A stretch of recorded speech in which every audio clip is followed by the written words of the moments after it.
What's up, guys? Today we're working on going through some saws. We've got a couple soft cuts.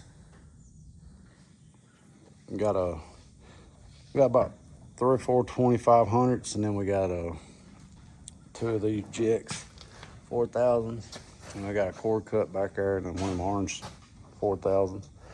But if y'all running these saws, they're good saws, but man, they can be a headache to work on sometimes. As long as they're running good, then they are good. But if they start acting up, they're kind of a headache. But anyway, this one here, it wasn't going up and down all that great. It was hanging. It'd go down about halfway, and then it would catch. And then you hit the button down, and then after a second, you wiggle a little bit, and then it'd try to jam your blade up. So evidently, something's hanging up in the plates.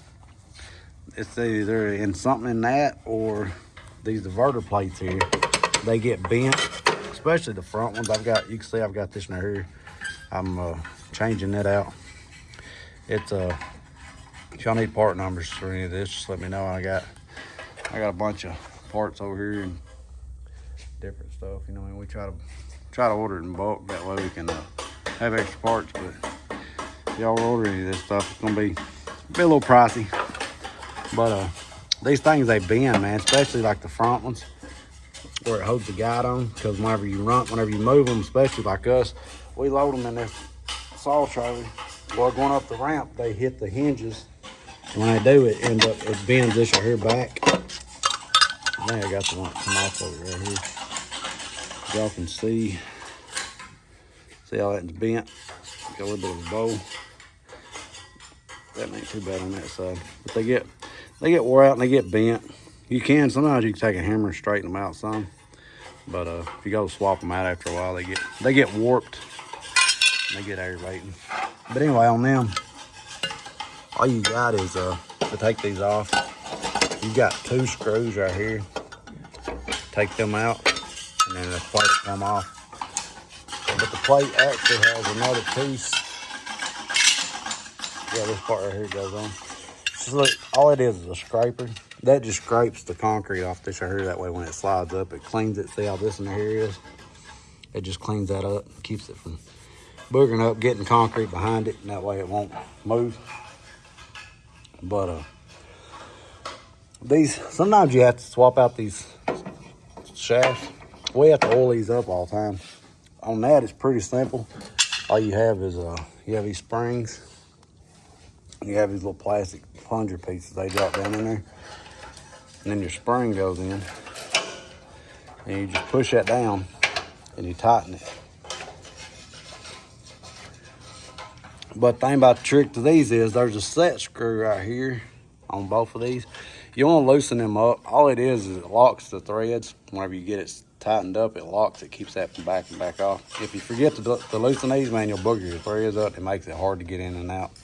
As you can see, we put pipe wrenches and stuff on these trying to get them out sometimes, because before I got here, they ended up boogering them up real bad. So, but on them, I just pull the plunger and stuff out, get you some carburetor cleaner, parts cleaner, and just spray it real good, and then just wiggle them up and down. And sometimes these right here they'll get scratched up and scarred up. This one's got a couple little boogers on it. That was actually the front side of it. It was facing this way, and I took my bolt out and spun this right here around. That way it put that little booger spot on the back side instead of the front. I think it was catching up in here. Right there, all you got the little seal, keeps your oil in. But there's really nothing to these. All it is this little shaft right here. You got on the inside down in here, you just got a lock ring. It goes on this right here. And all what that does, it just keeps it from falling back out. To take these out, the aggravating part on that is that little pin right there. You got to drive that pin out. That's a pain in the ass. Sorry for the language, but just saying. That's a pain driving that out. And then you just take this bolt out right here, and that'll come off, and then that shaft will just pull right out. But that's how you swap them out. Pretty simple. They don't go bad too often though. But when they do, you have to swap them out. But yeah, maybe that'll help you. Just like I'm saying, just oil these up real good and check your diverter plates. Like you can see, say like this little 2500, see how that one's bent right here? That's where they end up hitting stuff with them, and it bends these plates. So you have to kind of clean them up. As you can see that there's got spring pressure on it, but that one probably don't want to go down too good, so we'll have to go through these and change this out and oil these up. That's how you go through them, you know. And then on these insides, man, the way we go through them, and like just, you know, random check and clean them up. We'll take in on these cylinders, like this one here's your one for your arm that makes this move. We'll just take and we'll run that out, spray your little WD back here on your shaft. That'll help it going in and out. Sometimes you have to clean them off. I take a little, if you get build up on them, you can take same for that. Take you some emery cloth, just put around it and sand it real good. You know, make sure I wouldn't use a grinder on it. You booger it up, then it's not going to work. But if you get you some emery cloth and go around on your cylinders. You got one down here for your up and down, which is way down there. That's one that raises it up and down. This one here's one that raises your pitch or your arm. It's right here. And then you got one over here that runs for your throttle. Pull it up. Then you got on the back, let's see, I don't have that one off, but I'll go ahead and look on this one. On the back of them, you got you got this cylinder here. This one here is what actually kicks you in gear. When you let it down so far, this here goes down, and what that does, it lets the weight off of your gears right here, and it lets this right here is like, it lifts up and down. It'll drop it down and make it go into gear. That's what makes you take off. And if it gets to where it don't want to move, this little cylinder right here is what actuates your gear forward and reverse. If you get it to where you let it down too far and it tries to back up, just loosen this screw right here, and that will actually, it'll adjust your forward and reverse. It'll actually go, it'll make you go faster, slower, whichever. But that's how you adjust that. Sometimes we have to mess with them. They get to where they don't want to move too much. That's a little actuator. It don't move much, maybe ½ inch or so. But maybe that'll help. If you got any questions, just give me a comment. If you need any part numbers for a lot of this stuff, I still got the books and stuff on all these. And we've got plenty of spare parts I can get you numbers off your stuff. Like these diverter plates, I'll tell you a secret about these. When you order these, you want to look at them. Like I say, it says the diverter plate front. This one says diverter plate rear. All right, the thing about this, you have to watch sometimes whenever you order these. See how it says plate, it says diverter plate rear, and see where it says G1000. We don't have 1000s, you know what I mean? They sent these on the wrong parts, but they've done it 4 or 5 times. I mean, the only difference is they do work, but the kicker to that is right here. See how this sticks down so far? If you get one, if you use one of these, that's the wrong one.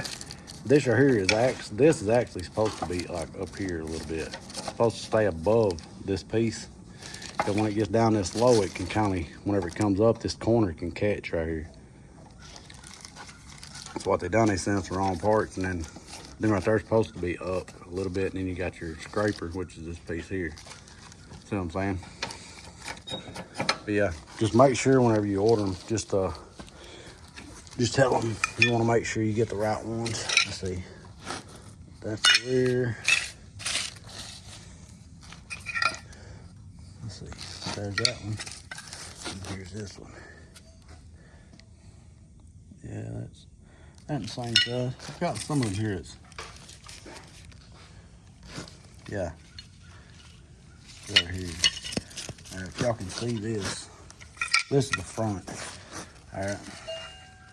See the difference? So I'll line these up. See right here, there's about a 1/4 inch difference, maybe, well, close to a 1/2 inch. What that does, it pushes your plate on up another 1/2 inch. They get you on up here to where it's supposed to be. See how that one's sticking down? That's probably a G1000. But we've got some of them that's the right size that comes up further. Sorry it's a long video, but I'm trying to cover a lot of things to it, you know what I mean?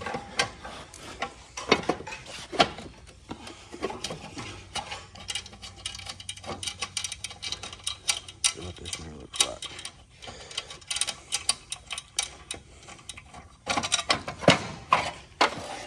About the same. I have to look at them, see which ones they are. They may be the old ones, it may be the 1000s. You can use the G1000s, but they about hanging up. Whenever you get in a bind, you know, this piece will twist a little bit and it'll hang up on you. But yeah, just make sure you get the right parts. I can get you part numbers if you need them. All right, thanks for watching. Don't forget to like and subscribe so that way you can keep up with my channel. Thanks.